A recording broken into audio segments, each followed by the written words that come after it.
Pernah merasa bahwa kondisi bumi saat ini tidak sesehat dulu? Polusi udara semakin tebal, luas hutan semakin menurun, dan perubahan iklim yang terjadi karena kenaikan suhu bumi yang semakin meningkat, berdampak pada terjadinya beragam anomali cuaca di berbagai tempat di penjuru dunia. Organisasi Meteorologi Dunia (WMO) sendiri menyebutkan bahwa sejumlah gas rumah kaca yang menyebabkan pemanasan global hingga kini memiliki jumlah yang terus meningkat.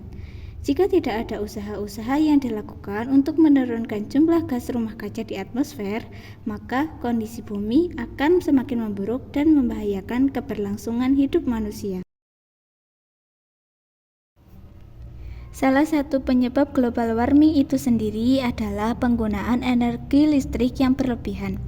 Listrik yang dikonsumsi secara masif oleh manusia sebenarnya dihasilkan oleh pembangkit listrik yang menggunakan energi dari pembakaran bahan bakar fosil. Bahan bakar fosil yang memperbanyak jumlah emisi karbon di atmosfer.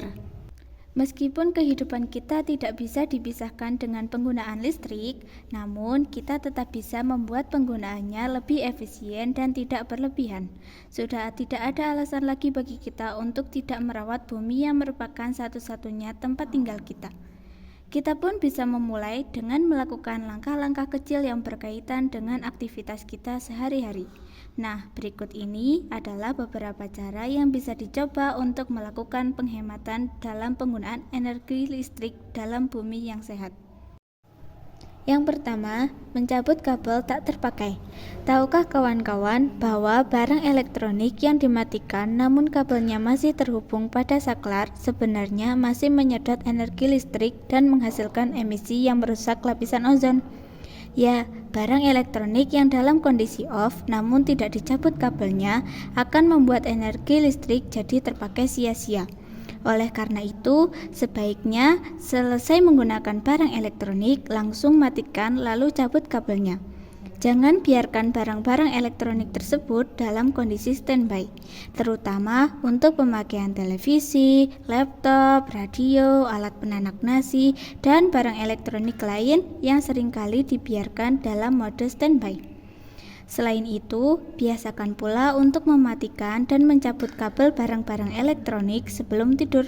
Beberapa orang memiliki kebiasaan membiarkan televisi tetap menyala saat tidur.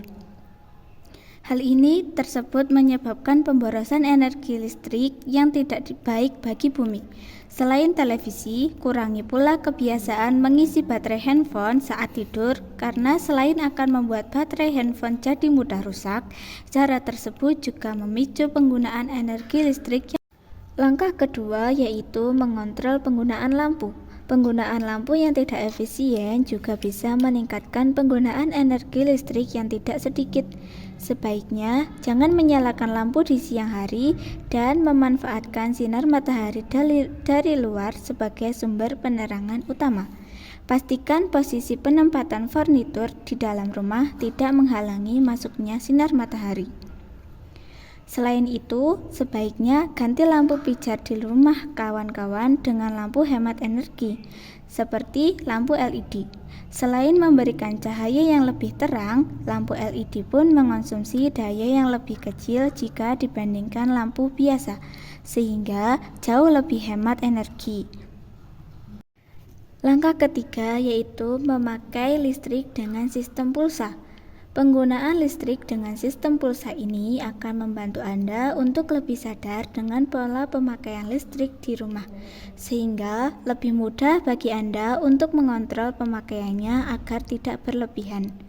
Pemakaian listrik dengan sistem pulsa pun memudahkan Anda untuk menghitung kebutuhan dan meninjau kembali apa saja yang sebenarnya bisa dikurangi dari pemakaian listrik Anda sehari-hari.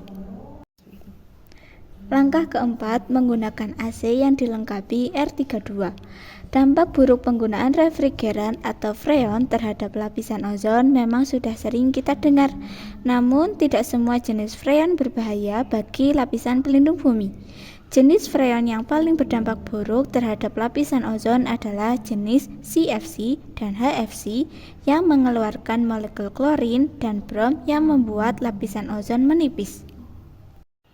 Seiring berkembangnya teknologi, kini sudah tersedia jenis freon yang lebih ramah lingkungan dan tidak merusak lapisan ozon, seperti freon R32 yang terdapat pada AC Panasonic si biru.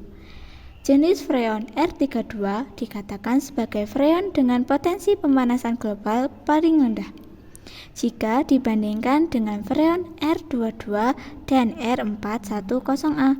Selain ramah lingkungan, R32 juga merupakan media perpindahan panas yang sangat baik, sehingga dapat menghasilkan efisiensi energi dan biaya yang lebih efektif. Nah, itulah beberapa hal yang bisa dilakukan untuk mengurangi emisi yang memperparah pemanasan global dan berbahaya bagi bumi kita. Nah, mulai sekarang, yuk rawat bumi dari sekarang untuk hidup yang lebih baik.